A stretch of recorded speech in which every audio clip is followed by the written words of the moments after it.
जय हिंद। आप देख रहे हैं दिल्ली क्राइम मोर्चा। दर्शकों, मेरी मौजूदगी इस वक्त मधु विहार पड़पड़गंज में है और यहाँ से आप देख रहे होंगे ये खिड़की आपको दिखाई दे रही होगी। ये रसोई की खिड़की है।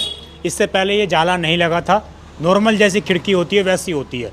ये खिड़की भी वैसे ही थी। लगभग मई के महीने में, मई 2025 में इस घर के अंदर चोर इस खिड़की के माध्यम से खिड़की तोड़कर प्रवेश करता है और लगभग 35 लाख रुपए की चोरी यहाँ से कर लेता है। इनके घर के जेवरात, इनके घर में कुछ कैश रखा था, वो सारी चीज़ें लेकर चोर फरार हो चुका है। आप देखेंगे छोटा सा एक परिवार है। इस परिवार को उस दिन नहीं पता चला कि आखिरकार चोर कैसे आया और कैसे इतनी बड़ी घटना को अंजाम दे गया। मैं इनसे बात करता हूँ, जुड़ता हूँ कि पुलिस ने इन 7 महीनों में क्या किया है इनके लिए। क्या नाम है जी आपका? सर मेरा नाम रवि अग्रवाल है।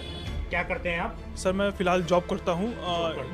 कितने दिन कब की घटना है ये? सर ये 14 मई 2025 की घटना है। रात की वारदात है जी। कितने बजे की? करीब 3 से 4 साढ़े बजे की इस तरह की घटना है, जो मेरे सीसीटीवी फुटेज में बाकायदा रिकॉर्ड भी हुई है, जिसकी फुटेज मैंने थाना अधिकारियों को, आला अधिकारियों को, सीएम दिल्ली कैंप में दिखा दिया। डीसीपी साहब के पास तक पहुंचा दिया गया। का क्या नाम है? डीसीपी अभिषेक धानिया सर हैं, ईस्ट दिल्ली के। आईओ अनिल त्यागी जी हैं, उनसे मेरे बार बार संपर्क में उनको पेन ड्राइव दे दी गई, सब कुछ दे दिएगा।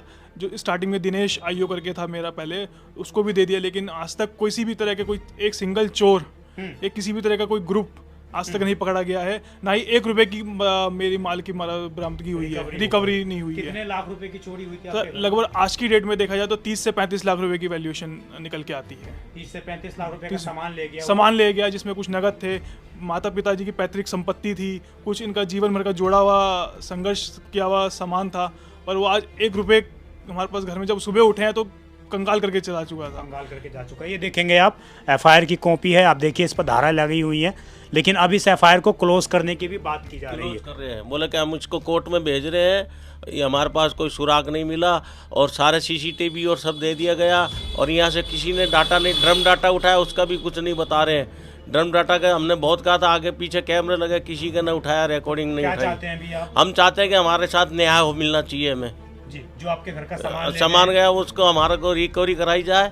सबसे सरों से रिक्वेस्ट है हमारी, दिल्ली पुलिस से और से कमिश्नर से, सबसे यही रिक्वेस्ट है कि हमारा सामान मरामत किया जाए जी। अब देखिए, ये परिवार की स्थिति है और लगभग कई महीने केस को रजिस्टर हुए हो गए। पूरा घर एक तरीके से, पूरा परिवार जो है डिप्रेस है इस घटना के बाद, क्योंकि इतनी बड़ी रकम जो अब परिवार ज़िंदगी भर की कमाई रखा था वो सारा लेकर वो चोर रफू चक्कर हो चुका। आप लगातार सीसीटीवी देख रहे हैं और दिल्ली वालों, आपको भी सावधान रहने की आवश्यकता है, क्योंकि पुलिस शायद ही आपका कुछ कर सके, भला कर सके। इस तरह की स्थिति दिल्ली में लगातार बनती जा रही है। आप देखते रहें दिल्ली क्राइम मोर्चा। मैं विजय ठाकुर, धन्यवाद।